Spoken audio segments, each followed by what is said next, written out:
नमस्कार. महासागरच्या महाडिबेटमध्ये आपल्या सर्वांचं स्वागत आहे. आज आपण आलो तर रायगड जिल्ह्यातील श्रीवर्धन या ठिकाणी. खरं तर नगर परिषदेची ही निवडणूक अतिशय रंगतदार आहे, कारण या ठिकाणी 4 पक्षाचे 4 उमेदवार आहेत. आतापर्यंत विधानसभा आणि लोकसभामध्ये महायुती आणि महाविकास आघाडी असे प्रमुख 2 घटक पक्ष होते, पण या ठिकाणची निवडणूक ही चौरंगी आहे. अजित पवार गटाचे जितेंद्र सातनाके साहेब आहेत, त्याचबरोबर आपल्याकडे उभाटाचे जे आहेत काँग्रेस आणि उभाटा महायुतीतर्फे जे उमेदवार आहेत ते देखील अतुल चौगुले सर आहेत, ॲडव्होकेट अतुल चौगुले सर. आणि आपल्याकडे ज्या शिवसेना शिंदे गटाच्या मॅडम आहेत अक्षता श्रीवर्धनकर, हे 3 उमेदवार या ठिकाणी आहेत. खरं तर चौथेही उमेदवार आपल्याकडे शरद पवार गटाचे उमेदवार जे आहेत राष्ट्रवादी गटाचे, तेही या ठिकाणी आले आहेत. महत्वाचा मुद्दा एक आहे की निवडणुका आल्या आणि निवडणुकीमध्ये आपण पाहतोय की प्रत्येक श्रीवर्धनकर जो आहे त्यांच्या ज्या समस्या आहेत गेल्या अनेक वर्षापासून ज्या सुटल्या नाहीत, त्याच समस्या यांच्या समोर आपल्याला ठेवायच्या आहेत. आज आपण सगळ्यात महत्वाचा मुद्दा, सत्तेमध्ये गेली 10 वर्ष असणारे जे उमेदवार आहेत सातनाके साहेब, सगळ्यात महत्वाचा मुद्दा की या ठिकाणी ज्या पद्धतीचे प्रश्न आहेत, ट्रॅफिक जामचा सगळ्यात मोठा मुद्दा आम्ही गेली 2 दिवस पाहतोय. या संदर्भात काय तुमचं मत आहे? श्रीवर्धन पर्यटनाच्या दृष्टीने महत्वाच्या एका उंचीवर जात असताना आमच्याही देखील ते लक्षात येतंय. पण तो प्रश्न आदरणीय सुनीलजी तटकरे साहेब असतील, आदरणीय मंत्री महोदय आदिती मॅडम तटकरे असतील, यांच्या माध्यमातून आम्ही जनतेला विश्वासात घेऊन तो सोडवण्याचा नक्कीच प्रयत्न करू. अतिशय हा महत्वाचा मुद्दा आहे. आपण जाऊया या ठिकाणी उभाटा गटाचे काय आहेत, काय जनता देखील आहे. काय वाटतं तुमच्या शहरात काय समस्या आहेत? समस्या असेल म्हणजे घरपट्टीचा एक विषय आहे, त्याच्यामध्ये अमाप घरपट्ट्या वाढलेल्या आहेत. त्याच्याबद्दल काय करणार ते पण आम्हाला माहिती घ्यायची आहे. तुम्हाला काय वाटतं मॅडम, आज श्रीवर्धन या शहरामध्ये कुठल्या समस्या आहेत जे आज भावी नगरसेवक तुमच्या समोर उभे आहेत? आपल्या श्रीवर्धनमध्ये खूप साऱ्या समस्या आहेत. त्यापैकी जास्तीत जास्त प्राधान्य द्यावा लागेल तो मला असं वाटतं की ट्रॅफिक संदर्भातच असावा, कारण की श्रीवर्धनमध्ये टुरिझम वाढतंय, त्यामुळे आपल्याला ट्रॅफिकचं एकतर रस्ता रुंदीकरण झालं पाहिजे. त्यानंतर त्या संदर्भात जे काय प्रोसेस आहे ती लवकरात लवकर अगदी यांनी ज्या पद्धतीने सांगितलं की नगराध्यक्ष साहेब ज्यांनी सांगितलंय की रस्ता रुंदीकरण लवकरच होईल. आपल्यासोबत आणखीन जे 3 उमेदवार आहेत, जे भावी नगराध्यक्ष पदाची माळ कुणाच्या गळ्यात पडेल हे पाहणं गरजेचं आहे. आज आपल्यासोबत श्रीवर्धनकर मॅडम आहेत. सगळ्यात महत्वाची समस्या आहे की ही जी जनता आहे यांचा जो मेन मुद्दा आहे सगळ्यात मोठी ट्रॅफिक जाम. तुम्ही जर सत्तेत आला तर काय करा? बरेचशी दुकानं आणि लोकांची घरं या रस्त्यामध्ये येतात, तर आम्ही शक्यतो पर्यायी मार्ग म्हणून त्यांना देण्याचा प्रयत्न करू. पुढे पर्यायी मार्गाची कल्पना निघाली आहे, पण अंतर्गत वाहतूक जी आहे पर्यायी मार्गाने सोडत नाही. आपल्याकडे अतुल चौगुले सर आहेत. सर, काय वाटतं तुम्हाला, तुम्ही जर उद्या निवडून आला तर तुमच्या ह्या संदर्भात हे धोरण काय असतं? सर, पहिली गोष्ट ही मी सांगू इच्छितो की जेव्हा शहरं मोठी होतात किंवा गावापासून शहराकडे जेव्हा स्थित्यंतर होतात, म्हणजे विकास होत जातो, त्यावेळेला ट्रॅफिक ही समस्या ही होणारच आहे. त्यासाठी सर आपल्याला आता ताई जसं म्हटलं की पर्यायी मार्ग काढणं हा एकमेव मला वाटतं मार्ग असणार आहे. कारण आपण आपली जी काही नागरिक आहेत, जी काही दुकानं आहेत, घरं आहेत, त्यांना तर आपण हलवू शकत नाही, तो त्यांच्यावर केलेला अन्याय असेल. त्यामुळे पर्यायी मार्ग काढणं किंवा शहराच्या धर्तीवरती एखादा उड्डाणपूल, म्हणजे मोठ्या प्रमाणावर नाही म्हणत मी, पण छोटे छोटे उड्डाणपूल. आता जर का आपण पेण मार्गाला जर का जाताना बघितलं तर तिकडे तुमच्या वडखलच्या अलीकडे वगैरे किंवा माणगावच्या पुढे छोटे छोटे उड्डाणपूल झालेले आहेत. तर तशा प्रकारे जर का उड्डाणपूल केले किंवा पर्यायी मार्ग काढले, मोठे जे काही व्हेकल्स आहेत जे आपल्याकडे पर्यटनाच्या दृष्टीने येत असतात, मोठे व्हेकल्स असतात, त्याच्यामध्ये एसटीज आहेत, नंतर व्होल्वो बसेस वगैरे आहेत, त्या जर का पर्यायी मार्गाने जर का वळवल्या तर मला वाटतं ट्रॅफिकची समस्या आहे ती दूर होऊ शकेल. अगदी ट्रॅफिकच्या समस्याला धरूनच आपण पुन्हा जाऊयात. राष्ट्रवादी शरद पवार चंद्र गटाचे जे उमेदवार आहेत, काय वाटतं तुम्ही जर सत्तेत आलात तर तुम्ही काय करणार? श्रीवर्धन शहर हा आता पर्यटनाच्या दृष्टीने इथं जास्त पर्यटक येतात, त्यामुळे ट्रॅफिक होत आहे. पण पर्यायी मार्ग हा काढणे पण गरजेचं आहे इथं. त्यामुळे आम्ही सत्तेत आलो तर आम्ही पर्यायी मार्ग सुचवूच, आणि ह्या जनतेला कुठे गालबोट लागणार नाही. जनतेचे काय प्रश्न असतील त्यांचे प्रश्न आम्ही सोडवण्याचा प्रयत्न करू. अगदी आपण पाहतोय की सगळ्यांचा एकच मुद्दा आहे की पर्यायी मार्ग काढू. पण महासागरचा एक सत्ताधाऱ्यांना, जे सत्तेमध्ये होते, त्यांना एक प्रश्न आहे की गेल्या 10 वर्षापासून तुम्ही या ठिकाणी प्रवास करताय. आज आम्ही आमच्या समोर आमदाराची लोगो असणारी गाडी देखील त्या ठिकाणी फसली होती. ज्यावेळेस बस येतं तेव्हा एवढा मोठा प्रश्न आहे जे तुम्ही देखील फेस करत असाल, पण हा प्रश्न आतापर्यंत का नाही सुटला?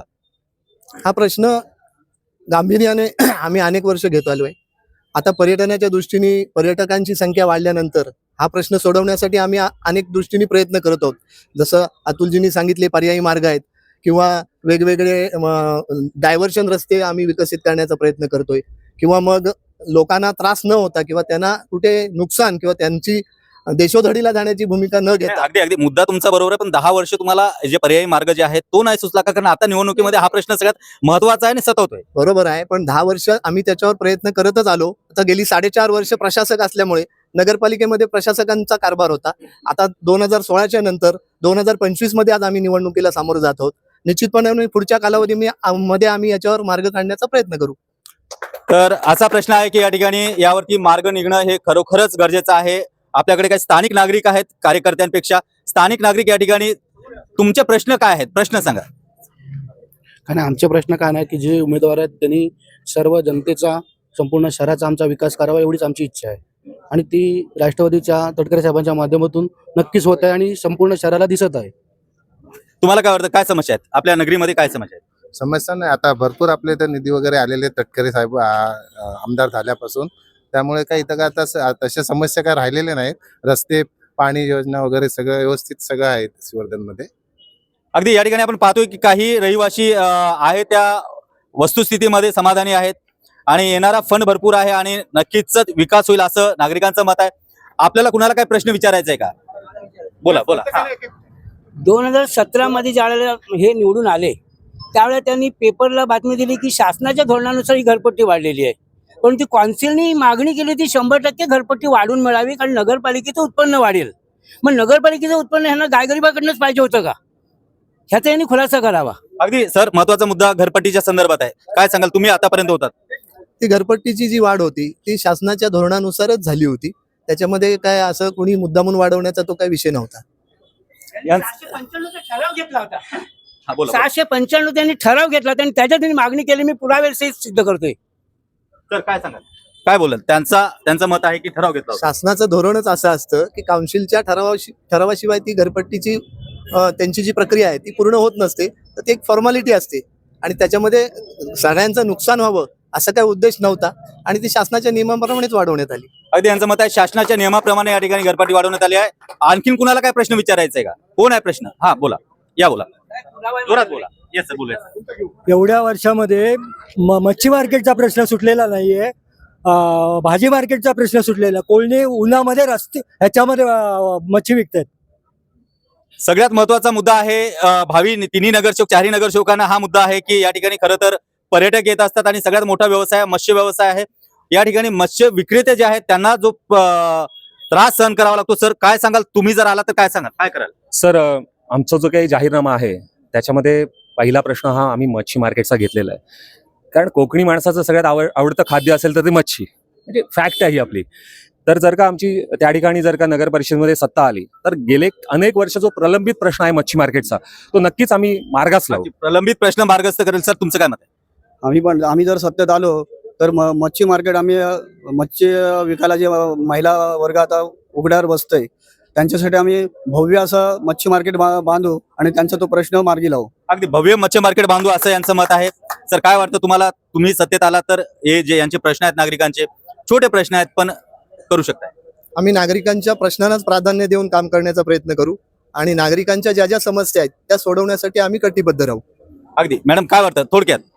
नक्कीच आम्ही समाजाची सेवा करण्यासाठी तिथं मैदानात उतरलेलो आहोत.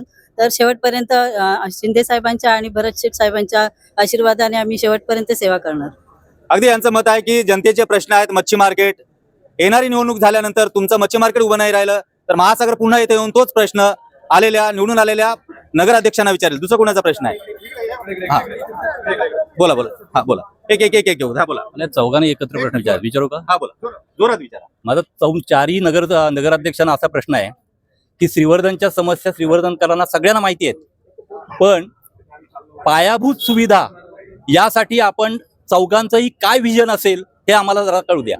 पायाभूत सुविधा श्रीवर्धनकरांच्या ज्या काय आहेत याबद्दल आपलं विजन काय? पायाभूत सुविधा अतिशय महत्वाचा मुद्दा आहे. खरं तर प्रत्येक सर्वसामान्य नागरिक यांना सगळ्यात महत्वाची गोष्ट लागते ती म्हणजे पायाभूत सुविधा. पायाभूत सुविधाबद्दल प्रत्येकाने एका वाक्यात एका मिनिटात सांगा. पायाभूत सुविधा म्हणजे नागरिकांच्या नळ असेल, व्यवस्थित पाणी आहे, शुद्ध पाणी आहे, सर नळाची समस्या तर आहेच, पण आम्ही सत्तेत आल्यानंतर आम्ही तो प्रश्न नक्कीच सोडवणार. त्यानंतर कचऱ्याची समस्या, आरोग्याची समस्या आहे, ते आम्ही नक्कीच त्याकडे प्रयत्न करणार त्यासाठी.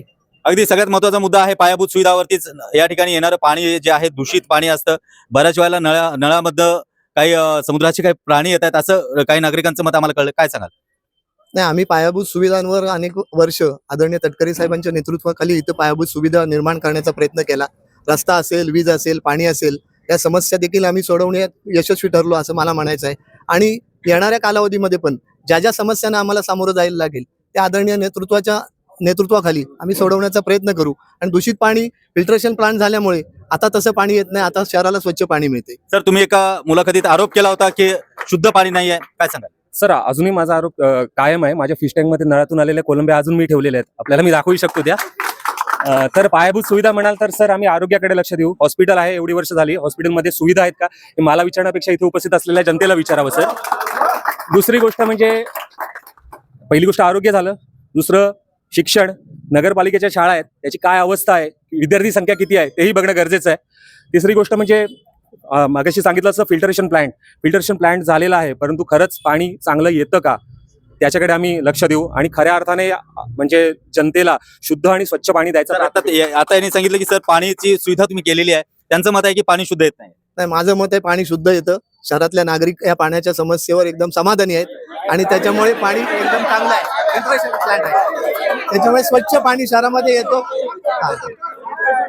पाण्याच्या संदर्भात बोला.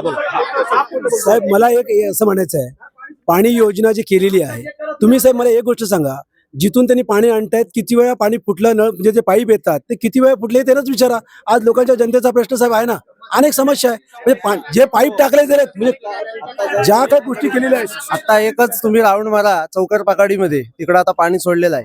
तिथं जाऊन बघितलं तर तुम्हाला परिस्थिती समजेल किती ठिकाणी फवारे उडतात पाण्याचे. ते खऱ्या अर्थाने सत्ताधारी जे साधना बोलतायत ते अत्यंत चुकीचं बोलतायत. ते 4.5 वर्ष प्रशासक आहे, परंतु 2009 पासून आदरणीय खासदार तटकरे साहेब याचे नेतृत्व करतायत. आमदार पण तेच आहेत, खासदार पण तेच आहेत, मंत्री पण तेच आहेत, नगर सत्ता पण त्यांची आहे, परंतु विकासाच्या नावाने भकास झालेला आहे. आणि खऱ्या अर्थाने फक्त विकास झाला तो त्यांच्या नेत्यांचा झालाय आणि कॉन्ट्रॅक्टर झालेला आहे आणि खऱ्या अर्थाने पाविदा सुद्धा युक्त झालेल्या नाहीत. महत्वाचा मुद्दा असा आहे की या ठिकाणी खरं तर ज्या वेळेस नगराध्यक्ष पद जे आहे गेली 4 वर्ष प्रशासक जरी या ठिकाणी असतील तरी एक मिनिट ऐका आपण बोलूया. मी तुमच्याकडे येतोय. सगळ्यात महत्वाचा प्रश्न आहे की जरी प्रशासक या ठिकाणी असेल तरी गेल्या 4.5 वर्षामध्ये प्रशासक होते. सर एक मिनिट ऐका, शांततेत घ्या. ऐका, आपले प्रश्न उत्तर चालले आहेत. ऐका फक्त आपण जनतेचे प्रश्न आणि उद्या कशा पद्धतीने ते सोडवले जातील यासाठी आपण चर्चा केली आहे. आपण अगदी नाही, एक महत्वाचा मुद्दा असा आहे, महत्वाचा मुद्दा ऐका एक मिनिट माझं मत आहे. बरं बोला तुमचं. बोला. तटकरे साहेब चक्रीवादळ झालं त्यावेळी पूर्ण बीचची दुर्दशा झाली होती. परत पुनर्वसन कोणी केलं? आजची तुम्ही जाऊन बीचची शुभशोभीकरण तुम्ही जाऊन बघा. त्याच निमित्ताने आज पर्यटक वाढतोय. वाढवलं कोणी? तटकरे साहेबांनी वाढवलेलं आहे. रस्त्याचं असू दे, रस्त्याचं आज रुंदीकरण आहे. रस्त्याचं रुंदीकरण म्हणजे काय, इथे लोकांचे जुने धंदे आहेत, दुकानं आहेत, ते दुकानं कसं काय हटवू शकतायत? त्याला पर्यायी मार्ग. बरं सांगा. बरं काय सांगताय तुम्ही सांगा. हो, तटकरे, मला एकच गोष्ट कळत नाही, तटकरे साहेबांनी आणला, तटकरे साहेबांनी आणला, त्यांनी काय त्यांच्या खिशातनं आणलेला आहे?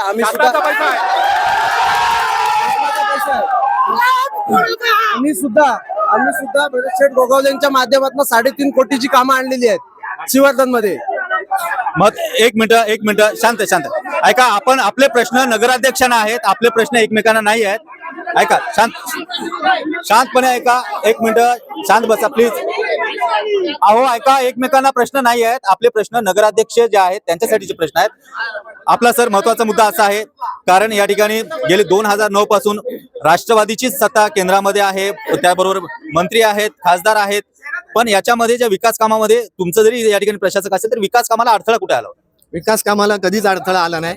2009 पासून आदरणीय सुनीलजी तटकरे साहेबांनी या मतदारसंघाचं नेतृत्व करायला घेतल्यानंतर आज 15 वर्षामध्ये जो विकास झाला तो सर्व श्रीवर्धनकरच्या जनतेला माहिती आहे.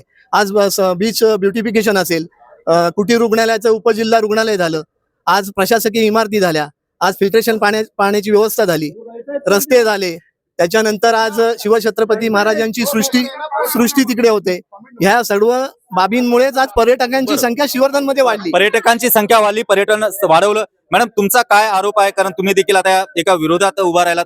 काय वाटतं की या ठिकाणी कुठली कमतरता आहे जे सत्ताधारी असताना आणायला पाहिजे? पर्याय रस्त्याचं तर आहेच, पण त्याशिवाय पार्किंगची सुविधा आहे आणि पाण्याचंही आहेच.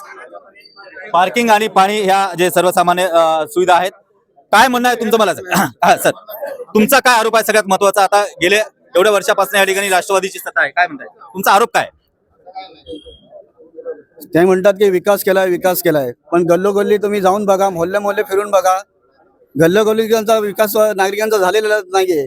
फक्त हे जे मेन रोड आहेत त्या ठिकाणचाच विकास झालेला दिसतोय. बाकी ठिकाणी गल्लोगल्ली नागरिकांच्या तुम्ही मोहल्ल्यात जाऊन बघा त्यांचा विकास झालाय का? अगदी विकास झाला नाही असं यांचं मत आहे. तुम्ही नागरिक म्हणून सांगा की येणाऱ्या निवडणुकीमध्ये 4 नगराध्यक्ष या ठिकाणी आहेत. प्रत्येकाने फक्त सांगा की तुम्हाला कोण उमेदवार पाहिजे? आम्हाला बाळादादा साधना पाहिजे. काय वाटतं? उमेदवार हे कार्यकर्ते नाही, जनता म्हणून काय वाटतं तुम्हाला? चारही नगराध्यक्षांना माझा एक प्रश्न आहे. आत्ता जी नळ पाणी पुरवठा आणि जलशुद्धीकरणाचं काम झालेलं आहे ते दर 2 दिवसाला पाईप फुटतात. याच्या क्वालिटी कंट्रोल म्हणून त्याच्यावरती तुम्ही काय उपाययोजना केल्यात? त्याच्यानंतर जलशुद्धीकरणाचं यांचं म्हणणं आहे की जलशुद्धीकरण ते पाणी सगळ्यांना मिळते म्हणून शुद्ध पाणी, तर ती गोष्ट त्यांनी तपासून बघावी. अर्थात तुम्ही सुद्धा तपासून बघावी, एखाद्या घरी जावं आणि त्याचं पाणी घ्यावं आणि त्याचं परीक्षण करावं, मग तुम्हाला लक्षात. अगदी महत्वाचा मुद्दा आहे. आपली ह्या डिबेटला केवळ काही मिनिटं बाकी आहेत. कृपया कुणाचे प्रश्न असतील तर तात्काळ विचारा. आपल्याकडे फक्त 5 मिनिटं बाकी आहेत आणि इतर नगराध्यक्ष आहेत त्यांनाही प्रचाराला जायचं आहे. सर, महत्वाचा मुद्दा, वारंवार या ठिकाणची जी पाईपलाईन आहे ती फुटते आणि अशुद्ध पाणी सगळ्यांनाच मिळतं असं सगळ्यांच्या तक्रारी आहेत. ते कशा पद्धतीने सुधारता येतील? अशुद्ध पाणी मिळतच नाही, स्वच्छ पाणी पुरवठाच होतो शहरामध्ये आणि वारंवार लाईन फुटत पण नाहीत. एखाद वेळी काही टेक्निकल अडचणी आली असेल तर फुटल्या पण असतील, पण त्याच्या मागे काही षडयंत्र असण्याचं पण आम्हाला थोडासा संशय आहे. आणि त्याच्यामध्ये माननीय आदिती मॅडम तटकरे मंत्री महोदयांनी पण आता चौकशीचे आदेश दिलेले आहेत आणि शहराचे सीसी फुटेज कॅमेरे चेक करण्याची व्यवस्था चालू आहे. अगदी यामध्ये सगळ्यात महत्वाचं षडयंत्र आहे असं यांचं मत आहे. सर, तुमचा काय आरोप आहे? सर, मला या वाटतं बाबतीत. सर या बाबतीत माझा आरोप नाही मी कोणावर करणार, पण एक गोष्ट सांगेन की कामाची क्वांटिटी किती आहे ना त्यापेक्षा कामाची क्वालिटी काय हे बघणं गरजेचं आहे. जर का क्वालिटी काम केलं गेलं ना सर तर या गोष्टीच होणार नाही सर. क्वालिटी काम करणं गरजेचं आहे. क्वांटिटी तुम्ही 100 कामं करा, पण त्याच्यामध्ये जर का क्वालिटी नसेल तर काहीच नाही होणार, ते नळ फुटणारच आहे. त्यामुळे क्वालिटी महत्वाची आहे. काय तुमचा काय आरोप आहे पाण्याच्या बाबतीत? माझं म्हणणं ते जे आता अतुल सर बोलले तेच म्हणणं आहे. जे आता म्हणतात की आम्ही फिल्टरचं पाणी दिलंय, पण आता घरोघरी नळाला पाणी हे अशुद्धच पाणी येतोय. म्हणजे त्याच्यामुळे अशुद्ध पाण्याचा पुरवठा होतो. हा खरं तर या ठिकाणी बरेचसे कार्यकर्ते असल्यामुळे आपल्या नगराध्यक्ष बाजू घेताना या ठिकाणी दिसते. पण जनतेतून कुणाला काय प्रश्न असेल तर विचारा. जनतेतून प्रश्न बोला. हा सर, हा सत्ताधाऱ्यांना प्रश्न आहे का श्रीवर्धन शहरात त्या टोकापासून ह्या टोकापर्यंत जो माणूस तालुक्यात येतो, पर्यटन म्हणून येतो, सार्वजनिक शौचालय किंवा स्त्रीला जरी लघवी XYZ काय झालं तरी ते एवढ्या वर्षात झालं का नाही? किती शौचालय आहेत आतापर्यंत सार्वजनिक शौचालय? ही मूलभूत गरज आहे सर. सगळ्यात महत्वाचं, तुम्ही सत्तेत होतात त्यामुळे प्रश्नांचा भडीमार तुमच्यावरती होतोय. खरं तर याच्यामध्ये आतापर्यंत महिलांसाठी या ठिकाणी शौचालय नाहीये. आणि हे शासनाच्या केंद्र शासनापासून आतापर्यंत महिलांसाठी विविध योजना राबवल्या, पण याकडे दुर्लक्ष काय? विभागातून सार्वजनिक शौचालयांची चांगल्या तऱ्हेची व्यवस्था श्रीवर्धन शहरामध्ये आहे. प्रत्येक विभागात आपण जाऊन पाहू शकता. विभागामध्ये सार्वजनिक शौचालयाची सुविधा आहे. काय सांगाल तुम्ही? काय सांगा? ह्या रस्त्यापासून त्या कमानीपासून ह्या कमानीपर्यंत कुठे आहे ते सांगावं. अगदी बरं, एक मिनिट. थांबा बोलू द्या. सर, मी जिवण्यामधून आहे. आपल्या जिवण्यामधून राहते मी. शबनम समद दिवेकर माझं नाव आहे. आमच्या एरियामध्ये तुम्ही येऊन बघा, इथे 1-1 तास पाणी येतो. आमच्या एरियामध्ये फक्त 20 मिनिटं पाणी येतो आणि 20 मिनिटं ते पण कधी 15 मिनिटात घालवतात. आणि दुसरं एक ऑब्जेक्शन, सगळ्या इकडे कॉन्क्रीटचा रस्ता टाकले आमच्या एरियामध्ये, पण आमच्या एरियामध्ये तुम्ही बघा, आमच्या जे दगडी चाल आहे, जी आम्ही जीवना म्हणजे जेट्टीच्या साईडला राहतो आम्ही, तिकडे तुम्ही येऊन बघा, मातीचे रस्ते अजून सुद्धा. सर, हा भेदभाव कशामुळे? आताही यांचं मत आहे की हा भेदभाव कशामुळे केला तुमच्या काळामध्ये? हा जाणून बुजून भेदभाव काय मुद्दामून केलेला नाही आहे. कदाचित कुठेतरी कुठली तरी अंतर्गत रस्त्याची गल्ली राहिलेली पण असेल, पण ती उर्वरित त्यांचं मत आहे की पाणी देखील त्यांना केवळ 15 मिनिटं किंवा 5 मिनिटं. नाही, ह्या विषयाची आता आम्ही गेले 4.5 वर्ष प्रशासक असल्यामुळे मला त्या विषयाची माहिती घेऊन बोलावं लागेल. अगदी या ठिकाणी आपल्याला केवळ काही मिनिटं उरले आहेत. बोला बोला बोला बोला बोला. बांधकाम करतात त्याला 15 जून नंतर हे नसते, मंजुरी नसते किंवा केलं जात नाही. 14 जूनला भर पावसात पाणी वाहत आहे आणि त्याच्यावर कॉन्क्रीट टाकलेलं आहे, सगळं निघून गेलंय. हे बघा ठेकेदारांसाठी हे काम चाललंय. हे बघा हे काय शाळेत 2 नंबर शाळा आहे तिथे आता जो इमारतीचं काम चाललंय, तिथे लहान लहान मुलं बसतात, तिथे अशा तुका पडलेल्या आहेत. अगदी अगदी या ठिकाणी सगळं बंद असताना हे काम चाललंय. काय प्रश्न आहे तुमचा? साहेब मी तालुका प्रभारी आहे, बरं. राष्ट्रवादी शरदचंद्र पवार यांच्या पक्षातून आहे. तर सर मी आता फेरफटका मारत होतो, तर सकाळी एक घंटा गाडी चालली होती. त्या घंटा गाडीमध्ये जाताना मी त्यांना विचारलं, बाबा की तुम्ही घंटा गाडीचा आवाज का करत नाही?